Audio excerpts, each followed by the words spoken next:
Meera Mewada. I am your Hindi language teacher. आज हम standard 5 के अंदर हमारा पार्ट नंबर 8 भरत मिलाप उसके बारे में पढ़ाई करेंगे। ये जो हमारा लेसन है 8 नंबर का भरत मिलाप, ये जो रामायण है उसका ही एक हिस्सा है। जब राम वनवास में गए थे तब उसी दौरान ये जो उनका भाई छोटा भाई भरत था वो उनको वहाँ वन में मिलने जाता है। उसी के बारे में यहाँ पे थोड़ी माहिती दी गई है। यहाँ पे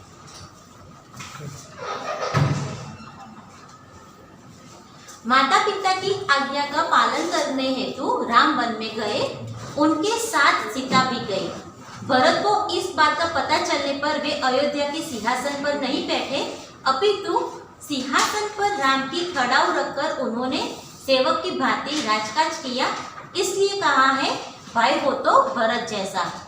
यानी कि जब राम को सिंहासन पे बैठना था, लेकिन दशरथ के कहने पे वो उनकी आज्ञा का पालन करते हुए दूसरे ही दिन वो वन में चले जाते हैं और उनके साथ उनकी पत्नी जो सीता थी वो भी उनके साथ वन में चली जाती है। और इस बात का भरत को पता नहीं होता है, लेकिन जब उनको इस बात का पता चलता है कि उनके बड़े भैया जो थे राम वो वन में चले गए हैं, तो वो उनकी जगह पे सिंहासन पे बैठने से मना कर देते हैं और अपने भाई की राम की खड़ाऊ यानी कि जो उनकी पादुकाएं होती है पैर की, वो क्या करते हैं उनको उसी सिंहासन पे रखकर और सेवक बन के राजकाज का संभाल लेते हैं। और तभी इसलिए कहा गया है अगर जो कोई भाई हो तो वो हो भरत जैसा, जिसको अपने हिस्से में रस नहीं था लेकिन अपने भाई उसको अपना भाई चाहिए था और वो अपने भाई की रिस्पेक्ट भी करते थे। वन का एक भाग कुटिया के बाहर राम और सीता बैठे हुए हैं, पास ही धनुष बाण लिए लक्ष्मण खड़े हैं। यानी कि ये कब का है सीन यहाँ पे दिया है कि जब राम वनवास चले गए हैं और जब भरत उनको मिलने जाते हैं तब का ये चित्र यानी कि ये सीन दिया गया है। तो क्या होता है वन का एक भाग, तो वन का एक हिस्सा होता है, वहाँ पे एक कुटिया होती है, वो कुटिया के बाहर सीता और राम दोनों बैठे हुए होते हैं और उनके पास उनका जो दूसरा भाई था लक्ष्मण वो हाथ में धनुष बाण लेके उनके पास खड़े हुए होते हैं। उसका पहला दृश्य दिया है राम भाई लक्ष्मण जरा देखो तो यह आवाज कहाँ से आ रही है। तो जब ये तीनों बाहर थे कुटिया के बाहर तो कहीं से आवाज आ रही थी, तो राम अपने भाई से क्या पूछता है कि लक्ष्मण जरा देखो ना ये आवाज कहाँ से आ रही है। लक्ष्मण इधर उधर देखकर प्रभु सामने से कुछ लोग आते दिखाई दे रहे हैं। तो लक्ष्मण क्या करता है राम के कहने पे इधर उधर देखता है, फिर क्या बोलता है अपने भाई को प्रभु सामने से कुछ लोग आ रहे हैं, यानी कि सामने से कुछ लोग आ रहे हैं, उन्हीं की ये आवाज हमें सुनाई दे रही है। राम कौन लोग हैं जरा ध्यान से देखो। तो फिर राम क्या बोलता है लक्ष्मण से कि वो लोग कौन है जो यहाँ पे आ रहे हैं, ध्यान से देखकर मुझे तुम बताओ। लक्ष्मण ध्यान से देखकर अरे यह तो भरत है, साथ ही बहुत से लोग हैं, हमें सावधान हो जाना चाहिए, शायद वे लोग लड़ने आ रहे हैं। तो लक्ष्मण ध्यान से देखकर क्या बोलता है कि भैया ये तो हमारा छोटा भाई भरत है और साथ में कुछ लोगों को लेके भी आ रहा है, शायद ये हमारे साथ लड़ने झगड़ने के लिए आ रहा है, इसलिए हमें सावधान हो जाना चाहिए। राम हंसते हुए भाई लक्ष्मण तुम तो बिना बात शक करने लगते हो, इतने वर्ष साथ रहकर भी भरत को नहीं पहचाना। तो जब लक्ष्मण ऐसा बोलता है कि हमारा भाई हमारे साथ झगड़ा करने आ रहा है, तो राम उसकी बात को नकार देते हैं और हंसते हुए कहते हैं कि भाई लक्ष्मण तुम किसी बात को लेकर शक कैसे कर सकते हो, क्या तुम जानते नहीं कि हमारा भाई भरत कैसा है, हमने उसके साथ काफी सालों बिताए हैं, तो ये तुम्हारी जो सोच है वो उसके लिए गलत है। लक्ष्मण उत्तेजित होकर पहचाना क्यों नहीं, उसी माँ का तो बेटा है जिसने वनवास दिलाया। तो वो गुस्से हो जाता है कि कैसे नहीं पहचाना, पहचान तो लिया अच्छे से, वो तो उसी माँ का बेटा है जिसने आपको वनवास दिलाया है, तो वो कैसे अच्छा हो सकता है। सीता इसमें बेचारे भरत का क्या दोष है। तो जब लक्ष्मण ऐसे बोलता है तो सीता क्या बोलती है कि नहीं इसमें भरत का कोई दोष नहीं है, तो हम उसे उन पे ऐसे शक नहीं कर सकते। लक्ष्मण लीजिए सब लोग इधर ही आ रहे हैं। तो फिर लक्ष्मण क्या बोलता है देख लो ये सब हमारे पास यहाँ पे ही आ रहे हैं। अब उसका दूसरा दृश्य है भरत दौड़ते हुए कुटिया के निकट आते हैं। उनकी आंखों से आंसू बह रहे हैं। वे राम के चरणों में पड़ते हैं। राम भरत को उठाकर गले लगा लेते हैं। तो क्या होता है दूसरे दृश्य में, जैसे ही भरत राम के पास उनकी कुटिया के नजदीक पहुंचते हैं तो उनकी आंखों में क्या होते हैं, आंसू होते हैं और वे अपने बड़े भाई राम के चरणों में पड़ते हैं, यानी कि उनको चरण स्पर्श करते हैं। और तभी ये जो राम होते हैं वो अपने छोटे भाई भरत को उठा के और उनको गले लगा लेते हैं। उसके बाद उनका जो संवाद होता है वो इस प्रकार है कि भरत रोते हुए, मुझे क्षमा कीजिए प्रभु, आपको वनवास दिलाने में मेरा कोई हाथ नहीं। आप मुझसे बड़े हैं, आप ही को तो राजा बनना चाहिए। मैं आपको लेने आया हूँ, आप सब अयोध्या चलिए। इन नगरवासियों की भी यही इच्छा है, निराश न कीजिए प्रभु।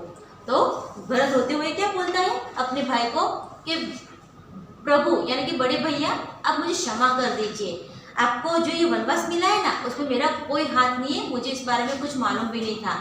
आप मुझसे बड़े हैं तो राजा आपको ही बनना चाहिए और इसी की वजह से मैं आपको यहाँ वनवास से अपने घर लेने आया हूँ। अयोध्या आप मेरे साथ चलिए। और सिर्फ ये मेरी ही नहीं, लेकिन ये जो हमारे नगरवासी है उन सबकी यही इच्छा है कि हमारे अयोध्या नगर के राजा सिर्फ और सिर्फ आप ही बनो। उसके बाद राम बोलते हैं कि भाई भरत, मैं तुम्हारा प्रेम देखकर प्रसन्न हूँ, किंतु मैं माता पिता की आज्ञा का पालन करने वन में आया हूँ। वनवास पूरा करके ही लौटूंगा। तो जब भरत उनको घर लौटने के लिए बोलते हैं तो राम क्या बोलते हैं कि भाई भरत, मैं तुम्हारा प्रेम देखकर प्रसन्न हूँ। तो क्या बोलते हैं वो कि तुम्हारा जो प्रेम है मेरे प्रति, जो मेरी तुम कदर करते हो, उसके लिए मैं बहुत ही ज़्यादा प्रसन्न हूँ। लेकिन मुझे माता पिता की जो आज्ञा था, मुझे वनवास में रहना है, वो मैं उसका पालन करूँगा। और जब तक मेरे 14 साल का वनवास पूरा नहीं होता तब तक मैं घर पे नहीं लौटूंगा। जब भी मैं घर आऊँगा वनवास पूरा करके ही आऊँगा। फिर वहाँ से जो भरत अपने साथ कुछ लोगों को लेके आता है, उसमें से एक नागरिक यानी कि एक इंसान बोलता है, नहीं प्रभु, आपको हमारे साथ चलना ही होगा। आपके बिना प्रजा दुखी है, प्रजा को सुखी रखना राजा का कर्तव्य है। तो वो इंसान क्या बोलता है कि नहीं प्रभु, आपको हमारे साथ चलना होगा, आपको कोई किसी की आज्ञा का पालन करने की जरूरत नहीं है। आपके बिना हमारी प्रजा दुखी है और प्रजा को सुखी रखना राजा का कर्तव्य है। तो इसलिए आपको अपना कर्तव्य निभाने के लिए, अपनी प्रजा को सुखी बनाने के लिए हमारे साथ वापस अयोध्या लौटना ही होगा। उसके बाद तो राम क्या उनको जवाब देते हैं कि नगरजनों, इस समय माता पिता की आज्ञा का पालन करना मेरा सबसे बड़ा कर्तव्य है। भरत मेरा भाई है, जब तक मैं वनवास पूरा करके न लौटूं तब तक भाई भरत आप सबके सुख दुख का ध्यान रखेगा। आप उसे राजा माने, यह मेरा आदेश है। तो राम क्या कहते हैं कि नगरजनों यानी कि जो उनके नगरवासी थे उनको बोलते हैं कि मेरी माता पिता की जो आज्ञा है उनका पालन करना मेरा सबसे बड़ा कर्तव्य है। और मेरा भाई जो भरत है, जब तक मैं वनवास पूरा करके वापस न लौटूं तब तक ये मेरा भाई ही आप लोगों के सुख दुख का ध्यान रखेगा। और तब तक मेरा यही आदर्श है कि आप मेरी जगह मेरे भाई को अयोध्या नगरी का राजा माने और जो भी आपकी तकलीफ है वो आप उससे बताएं, ताकि वो आपका ध्यान रख सके और आप सबको सुखी रख सके। भरत कुछ सोचकर, अच्छा प्रभु, जैसी आपकी आज्ञा, पर मेरी एक विनती है, उसे स्वीकार करें। तो फिर भरत राम की बात से सहमत होता है और क्या बोलता है कि बड़े भैया, जैसी आपकी आज्ञा, आप जैसा कहोगे वैसा मैं करूँगा, लेकिन मेरी आपको एक विनती है, उसे स्वीकार करें। यानी कि मेरी आपसे एक दरखास्त है, गुजारिश है, जो आप उसका स्वीकार करें। राम बोलो क्या चाहते हो। तो राम क्या बोलते हैं कि हाँ बोलो क्या चाहते हो, क्या विनती है तुम्हारी। तो भरत क्या बोलते हैं कि मुझे आप अपने पाँव की खड़ाऊ दे दे। तो उन्होंने क्या मांगा कि मुझे आप अपने पाँव की खड़ाऊ यानी कि लकड़ी की बनी हुई पादुका, कि आप वो मुझे दे दो। राम खड़ाऊ क्या करोगे। तो जैसे ही भरत अपने भाई की खड़ाऊ मांगता है तो भरत राम को थोड़ा अजीब सा लगता है कि ये मेरी खड़ाऊ, मेरे पैर की पादुका क्यों मांग रहा है। तो उन्होंने पूछा खड़ाऊ का कि तुम क्या करोगे। तब भरत क्या जवाब देता है कि इन्हें सिंहासन पर रखकर आपके लौटने तक सेवक की तरह राजकाज करूंगा। तो उन्होंने क्या बोला कि मुझे खुद तो राजा नहीं बनना है, लेकिन राजा आप थे, आप हो और आप ही रहोगे, लेकिन ये जो आपकी पादुकाएं मैं लेके जा रहा हूँ उन्हें मैं आपके सिंहासन पर रखूंगा और मैं सेवक बन के राजकाज करूंगा, लोगों की जो तकलीफें हैं वो दूर करूंगा, उनका सुख दुख में साथी रहूंगा, लेकिन मैं राजा नहीं बनूंगा। भरत का प्रेम देखकर राम, सीता और लक्ष्मण गदगद हो जाते हैं। रामचंद्र आगे बढ़कर भरत को गले लगाते हैं। खड़ाऊ लेकर भरत तथा नगरजन राम और भरत की जय बोलते हुए विदा होते हैं। तो जब भरत ने ये अपनी सोच रखी तो उसकी ये प्रेम देखकर राम, सीता और लक्ष्मण बहुत ही ज्यादा खुश हो जाते हैं और वो राम आगे बढ़कर अपने भाई को गले लगा लेते हैं। तभी उसके बाद भरत और नगरजन सब राम की खड़ाऊ यानी कि उनकी पादुकाएं लेकर वहां से निकल जाते हैं और साथ में राम और भरत की जय जयकार बोलते हुए वहां से निकलते हैं। अब इसके हम शब्दार्थ देखेंगे। कुटिया यानी कि झोंपड़ी, शायद कदाचित, सब शंका, निकट नजदीक, चरण पैर, दोष अपराध, कर्तव्य फर्ज, आदेश हुक्म आज्ञा, खड़ाऊ लकड़ी की बनी हुई पादुका। उसके कुछ मुहावरे भी दिए हैं। उत्तेजित होना यानी कि गुस्सा होना, दूसरा है गले लगाना यानी कि प्यार से मिलना, और लास्ट दिया है गदगद होना यानी कि पुलकित होना, आनंदित होना। अब आगे हम इसका स्वाध्याय देखेंगे, जिसका प्रश्न एक दिया है कि प्रश्नों के उत्तर दीजिए। उसका पहला प्रश्न दिया है कि भरत को आते हुए देखकर लक्ष्मण को क्या शंका हुई, तो उसका उत्तर आएगा भरत को आते हुए देखकर लक्ष्मण को शंका हुई कि शायद वे लोग लड़ने आ रहे हैं। दूसरा क्वेश्चन है हमारा कि राम को देखकर भरत ने क्या किया, तो उसका उत्तर आएगा राम को देखकर भरत राम के चरणों में गिर पड़े और उनसे क्षमा मांगी। हमारा तीसरा क्वेश्चन है, प्रश्न है कि राम अपना वनवास क्यों पूरा करना चाहते थे, तो उसका उत्तर आएगा राम अपने माता पिता की आज्ञा का पालन करने के लिए अपना वनवास पूरा करना चाहते थे। 4 नंबर का प्रश्न है राम ने नगरजनों से क्या कहा, तो उसका उत्तर देखेंगे हम।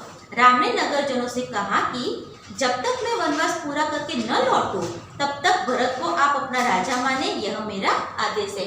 5 नंबर का प्रश्न है भरत की जगह आप होते तो क्या करते, उसका उत्तर आएगा भरत की जगह मैं होता तो। इसमें आप अपने खुद के भी आंसर बना के लिख सकते हो, जैसे कि राम को लेकर ही अयोध्या लौटता, दूसरा किसी भी प्रकार से राम को अयोध्या लौटने के लिए सहमत करता, और तीसरा अथवा मैं भी राम के साथ वन में रहकर उनकी सेवा करता।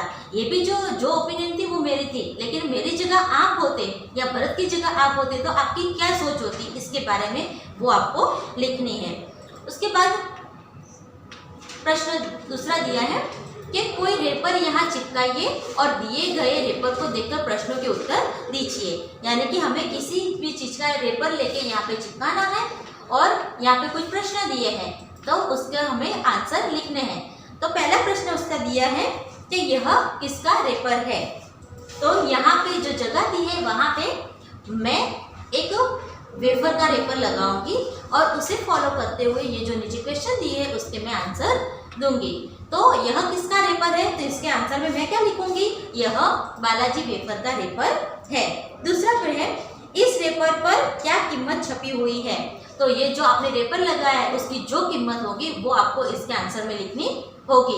उसके बाद तीसरा क्वेश्चन है कि इसका पैकिंग कब हुआ था, तो जब आप कोई भी रेपर लेते हैं उसमें आप देखना कि उसकी पैकिंग डेट और एक्सपायरी डेट दोनों लिखी हुई होती है, तो आप देखना जो भी डेट लिखी हुई है वो आपको यहाँ पे लिखनी है। चौथा नंबर का प्रश्न है कि इसका उपयोग कब तक कर लेना चाहिए, तो इसके आंसर में क्या आएगा, इसका उपयोग पैकिंग के बाद 3 महीनों तक कर लेना चाहिए।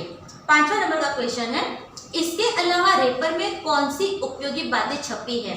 जो भी रेपर लेते हैं उसके अंदर बहुत सारी इंपॉर्टेंट बातें होती है जो हम ध्यान नहीं देते, हमें तो सिर्फ खाने से मतलब होता है, फिर भी उसके आंसर में आएगा कि इसके अलावा रेपर में 100% वेजिटेरियन और बारकोड वजन जैसी उपयोगी बातें छपी हुई होती है। उसके बाद का क्वेश्चन है क्वेश्चन नंबर 3, नीचे दिए गए कोष्टक में से सही संकेत चुनकर लिखिए। यहाँ पे कुछ ऑप्शन दिए हैं जैसे कि रेलवे क्रॉसिंग, आरक्षित, हॉस्पिटल, पैदल यात्री क्रॉसिंग और साइकिल क्रॉसिंग, और नीचे उसे फॉलो करते हुए 4 पिक्चर दिए हैं। अब इसमें से कौन सा पिक्चर किस चीज का है ये आपको खुद सोचना है, समझना है और उसके नीचे उसका नाम लिखना है। जैसे कि ये जो पहला पिक्चर दिया है ये बेड वाला और यहाँ पे प्लस दिया है, यानी कि ये कौन सा चित्र किस चीज का है, तो ये हुआ हॉस्पिटल का।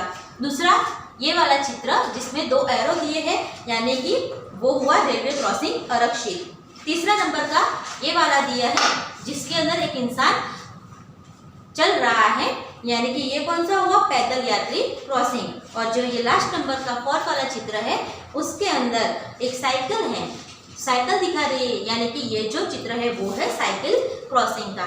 उसके बाद क्वेश्चन नंबर 4 दिया है कि ऊंची आवाज में पढ़िए और लिखिए, यानी कि यहाँ पे कुछ वर्ड्स दिए हैं जो आपको ऊंची आवाज में अच्छे से पढ़ना है और लिखना है। अब इसका सत्य देखेंगे आगे हम। प्रश्न 1, प्रश्नों के उत्तर दीजिए। उसका पहला प्रश्न है कि राम, सीता और लक्ष्मण कहाँ गए, तो उसका उत्तर देखेंगे राम, सीता और लक्ष्मण वन में गए। दूसरा क्वेश्चन है उसका, राम ने नगरजनों को क्या समझाया, तो उसका उत्तर में आएगा कि राम ने नगरजनों को समझाया कि जब तक मैं वनवास पूरा करके न लौटूं तब तक भरत आपके सुख दुख का ध्यान रखेगा, आप उसे राजा माने। तीसरा नंबर का प्रश्न है, राम ने भरत को क्या दिया, तो उसका उत्तर में आएगा कि राम ने भरत को अपने खड़ाऊ दिए।